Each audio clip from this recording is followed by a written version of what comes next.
A large number of different mythological creatures from Scandinavian folklore have become well known in other parts of the world, mainly through popular culture and fantasy genres. Some of these are trolls, Huldra, the Nattmara, and the Nøkken. We'll take a closer look at each of them. Huldra. Huldra is a type of forest creature, but also a dangerous seductress. Her name derives from a root meaning covered or secret. In Norwegian folklore, she is known as the Huldra, though folklore presupposes that there is an entire Huldra race and not just a single individual. She is known as the Skogsrå, meaning forest spirit, or Tallemaya, pine tree Mary in Swedish folklore. Huldra is said to lure men with her charm. She has a long cow's tail that she ties under her skirt in order to hide it from them. If she can manage to get married in a church, her tail falls off and she becomes human. The word Huldr is only used of a female. A male Huldr would be called a Huldrekall, and also appears in Norwegian folklore. Whereas the female is almost invariably described as seductive and beautiful, the males are said to be hideous with grotesquely long noses. An origin tale recounts how a woman had washed only half of her children when God came to her cottage. Ashamed of the dirty ones, she hid them. God decreed that those she had hidden from him would be hidden from humanity. They became the Huldrs. The Huldrs were held to be kind to charcoal burners, watching their charcoal kilns while they rested. Knowing that she would wake them if there were any problems, they were able to sleep, and in exchange they left provisions for her in a special place. A multitude of places in Scandinavia are named after the Huldrs, often places by legend associated with the presence of the hidden folk. Trolls. Troll is a designation for several types of human-like supernatural beings. They are mentioned in the Edda as a monster with many heads. Later, trolls became characters in fairy tales, legends, and ballads. They play a main part in many of the fairy tales from Asbjørnsen and Moe's collection of Norwegian tales from 1844. In Swedish, such beings are often termed jätte, meaning giant, a word related to the Norse Jotun. However, the origins of the word troll is uncertain. Trolls are described in many ways, but they are often portrayed as stupid and slow to act. In fairy tales and legends about trolls, the plot is often that a human with courage and presence of mind can outwit a troll. An example of this would be Askeladden's eating contest with a troll, where he tricked the troll into stabbing its own stomach to make room for more food by cutting open a backpack placed on his stomach. Trolls come in many different shapes and forms and are generally not fair to behold, as they can have as many as 9 heads. Trolls live throughout the land, dwelling in mountains, under bridges, and at the bottom of lakes. trolls who live in the mountains can be very wealthy, hoarding mounds of gold and silver in their cliff dwellings. They are often depicted as creatures so tall that they have trees growing on top of them, which makes for a great camouflage when they curl up in the forest. Later in Scandinavian folklore, trolls become defined as a particular type of being. Numerous tales are recorded about trolls being described as extremely old and very strong, but still slow and dim-witted.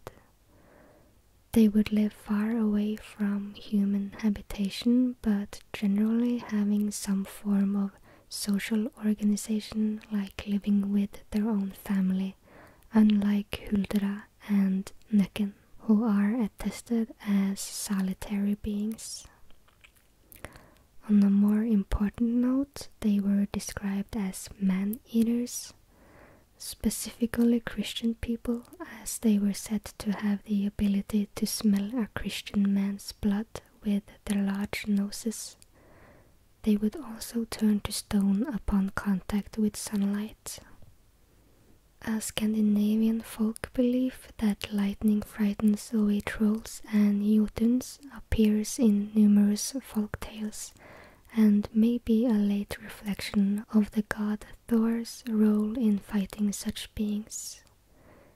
In connection, the lack of trolls in modern Scandinavia is sometimes explained as a result of the accuracy and efficiency of the lightning strokes.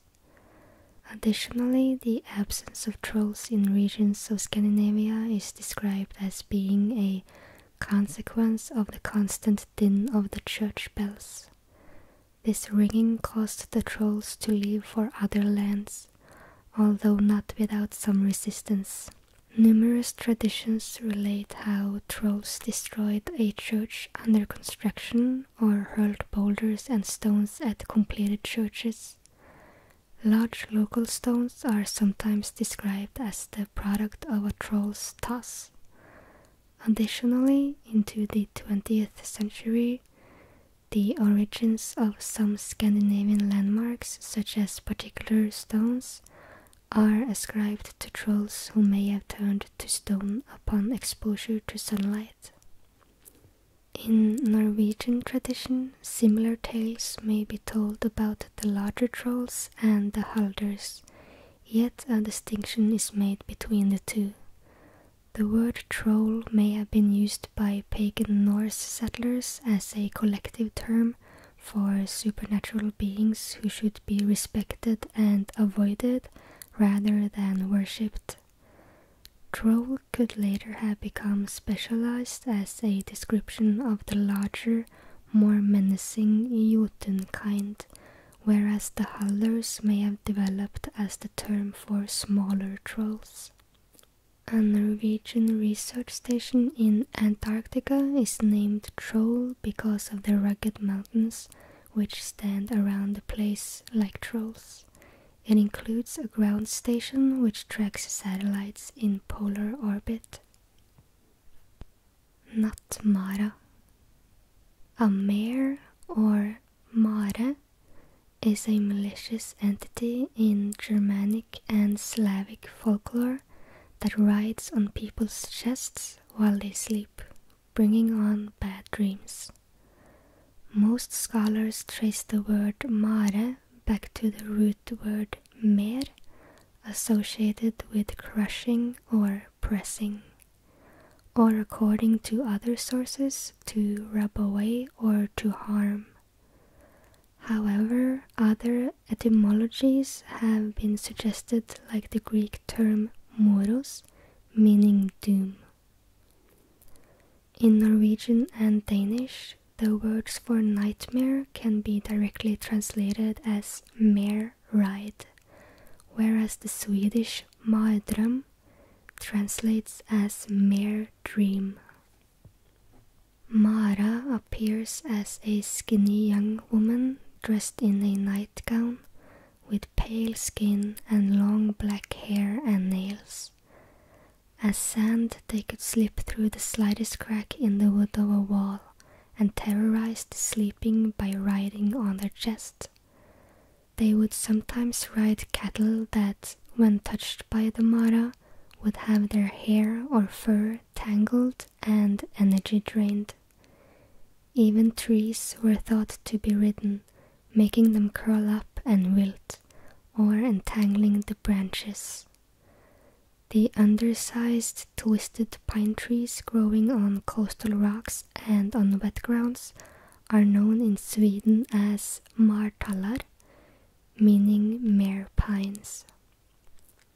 Mara was also believed to ride horses, which left them exhausted and covered in sweat by the morning. She could entangle the hair of the sleeping man or beast, resulting in mare locks. The belief probably originated as an explanation to the Polish plate phenomenon, which was a hair disease. In some tales they had a similar role to the banshee as an omen of death, and if one were to leave a dirty doll in a family living room, one of the members would soon fall ill and die of tuberculosis. In the Eyrbyggja saga, there is a story of a sorceress being accused of taking the shape of a night rider, causing serious trampling bruises on a man. There is controversy as to how mares came into being, and in some tales the mares are simply restless children whose souls leave their body at night to haunt the living. Nøkken. Nøkken, also known as the Neck, Nikor, or Nix, is a freshwater dwelling being. The name is held to derive from Common Germanic nikvus, which means to wash. The form neck appears in both English and Swedish, meaning nude. The Icelandic and Faroese nykur are horse-like creatures, while the old High German form nihus meant crocodile. The Norwegian Fossegrim and Swedish Strömkalen are related figures, sometimes seen as bynames for the same creature, who, if properly approached, will teach a musician to play so adeptly that the trees dance and waterfalls stop at his music. Under a variety of names, they were common to the stories of all Germanic peoples, although they are perhaps best known from Scandinavian folklore. The related English Nøkker was generally depicted as a worm or dragon, although more recent versions depict the spirits in other forms. Their sex, bynames, and various transformations vary geographically. In most tales, Nøkken plays a violin to lure his victims out onto thin ice or in leaky boats and then draws them down to the bottom of the water where he is waiting for them. He is also a known shapeshifter, usually changing into a horse or a man in order to lure his victims to him. His enthralling music was especially dangerous to pregnant women and unbaptized children. However, not all of these spirits were necessarily malevolent. Many stories indicate at the very least that the Nøkk was entirely harmless to their audience and attracted not only women and children, but men as well with their sweet songs.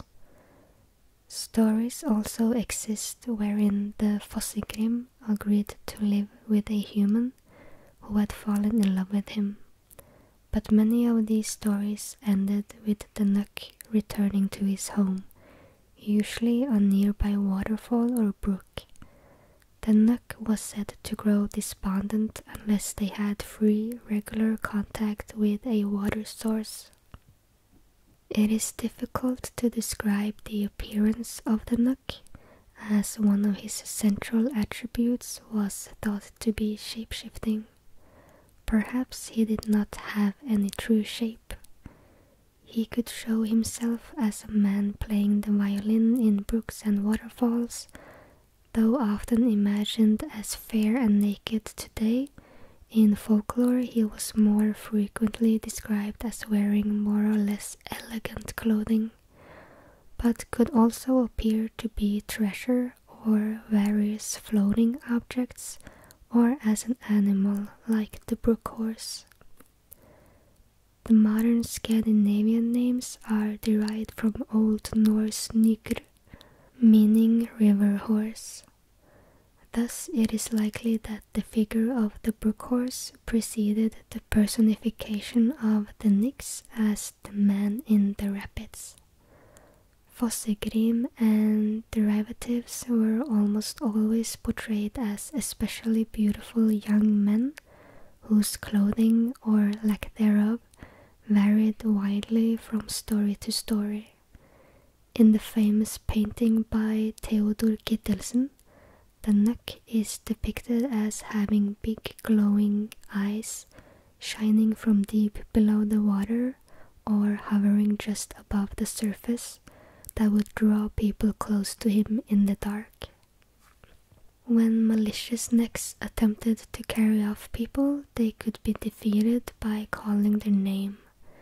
This was believed to cause their death.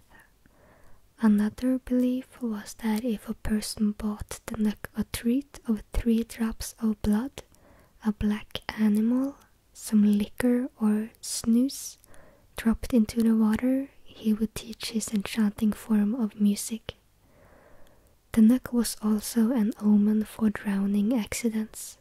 He would scream at a particular spot in a lake or river, in a way reminiscent of the loon, and on that spot a fatality would later take place. He was also said to cause drownings, but swimmers could protect themselves against such a fate by throwing a bit of steel into the water. In Scandinavia, water lilies are called nøkkeroser or Nix roses. A tale from the forest of Tiveden reads, "At the lake of Fagertern there was once a poor fisherman who had a beautiful daughter. The small lake gave little fish, and the fisherman had difficulties providing for his little family. One day, as the fisherman was fishing in his little dugout of oak, he met Nøkken, who offered him great catches of fish on the condition that the fisherman gave him his beautiful daughter the day she was 18 years old. The desperate fisherman agreed and promised the Nøkk his daughter. The day the girl was 18, she went down to the shore to meet him. Nøkken gladly asked her to walk down to his watery abode, but the girl took forth a knife and said that he would never have her alive, then stuck the knife into her heart and fell down into the lake, dead. Then her blood colored the water lilies red, and from that day the water lilies of some of the lake's forests are red." In folklore-inspired stories of the 19th century, the Nøkk sings about his loneliness and his longing for salvation, which he purportedly never shall receive, as he is not a child of God. In a poem by Swedish poet Stagnelius, a little boy pities the fate of the Nøkk, and so saves his own life. In the poem, the boy says that the Nøkk will never be a child of God, which brings tears to his face as he never plays again in the silvery brook. On a similar theme, a 19th century text by Sebastian Evans has this verse: "Whereby the marishes boometh the bittern, Nekkar the soulless one sits with his gittern. Sits inconsolable, friendless and foeless, waiting his destiny, Nekkar the soulless." In horse form. In Faroese, the word nykur refers specifically to a supernatural horse described in this text. The Nøkken dwells in water at the bottom. Down in the depths he has his lair. From here he often goes onto land, and it is not good to meet him. Sometimes he encounters people in human form as a handsome youth to lure young women to himself, and promises them joy and gladness in his hall if they want to go along with him. But if they get a suspicion of who he is when they are giving themselves away, such that they can call him by his true name, Nøkken, then he loses the power over them and must release them and go along into his waters. It is said that the Nøkken can equally well change itself into the form of all quadrupedal animals, except that he does not know how to create the horn points of a ram or a male lamb on himself. The equivalent term in Scandinavian languages, backcast or the brook horse, has a close parallel in the Scottish Kelpie. The backcast was often described as a majestic white horse that would appear near rivers, particularly during foggy weather. Anyone who climbed onto its back would not be able to get off again. The horse would then jump into the river, drowning the rider. The brook horse could also be harnessed and made to plow, either because it was trying to trick a person or because the person had tricked the horse into it. The following tale is a good illustration of the brook horse. A long time ago there was a girl who was not only pretty but also big and strong. She worked as a maid on a farm by Lake Hjertasjøen in southern Nordic. She was plowing with the farm's horse on one of the fields by the lake. It was springtime and beautiful weather. The birds chirped and the wagtails flitted in the tracks of the girl and the horse in order to pick worms. All of a sudden, a horse appeared out of the lake. It was big and beautiful, bright in color and with large spots on the sides. The horse had a beautiful mane which fluttered in the wind and a tail that trailed on the ground. The horse pranced for the girl to show her how beautiful he was. The girl, however, knew that it was the brook horse and ignored it. Then the brook horse came closer and closer, and finally he was so close that he could bite the farm horse in the mane. The girl hit the brook horse with the bridle and cried, "Disappear, you scoundrel, or you'll have to plow so you'll never forget it." As soon as she had said this, the brook horse had changed places with the farm horse, and the brook horse started plowing the field with such speed that soil and stones whirled in its wake, and the girl hung like a mitten from the plow. Faster than the cock crows 7 times, the plowing was finished, and the brook horse headed for the lake, dragging both the plow and the girl. But the girl had a piece of steel in her pocket, and she made the sign of the cross. Immediately she fell down on the ground, and she saw the brook horse disappear into the lake with the plow. She heard a frustrated neighing when the brook horse understood that his trick had failed. Until this day, a deep track can be seen in the field.